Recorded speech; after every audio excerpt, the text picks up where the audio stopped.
Magandang araw mga dre. Gagawa tayo ngayon ng masarap na ensaladang talong.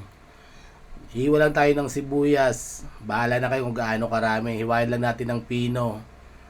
Nasa inyo na yan. Damihan nyo lang para masarap siya. Tapos sunod natin gagayatin dyan. Yan, nakita nyo.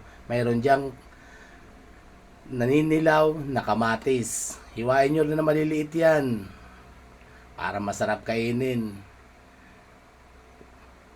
Bahala na rin kayo kung gaano karami gamitin nyo. Pero ako ginamit ko dito 3 kamatis lang yan. Marami na yan.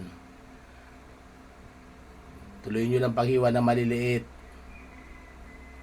At pagkatapos nyan, isusunod na natin dyan ang pagbalat ng mangga. Ang dami palang Indian mango dito sa amin. Kaya kumuha ako sa puno ng 3-4 na piraso lang to.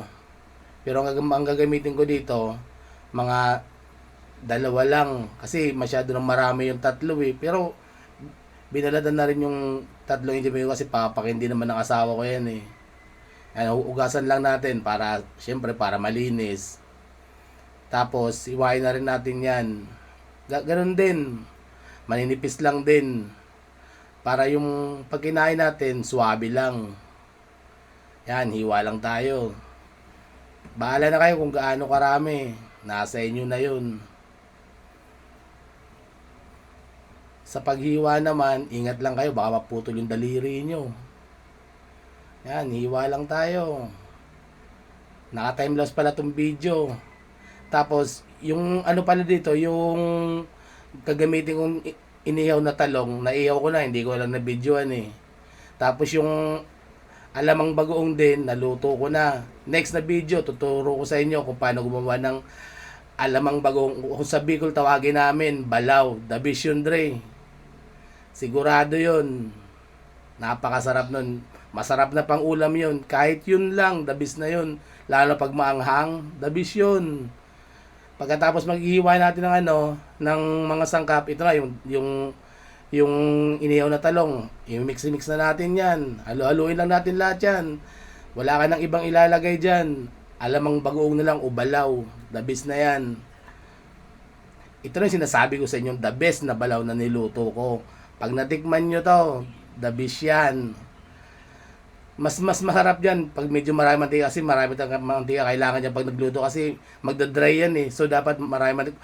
Kunti pa nga mantika ginamit niyo yan kasi pansarili lang naman eh. Pero sinasabi ko sa inyo, the best yung balaw na yan pag natikman niyo yan. Halo-haloin lang natin ng maigi para mag-mix-mix yung pangpalasa ng na yan, na balaw. Pagkatapos niyan, okay na yan. Dagdagan lang natin ng kunti pang balaw kasi medyo kulang pa eh. Para mas masarap. Tapos i-mix ulit natin yan. Baka pwede naman paki-follow yung page ko. Bagong vlogger lang ito eh. Pa-like and share na rin sa video ko. Yan lang mga dre. Malapit nang matapos to. Ang sarap nitong ngayong pag voice over ko na to, busog na busog ako sa kinain ko. The best. Insaladang talong na may mangga at sarili kong recipe na balaw. The best to. Salamat mga dre. Unang subo. Sarap.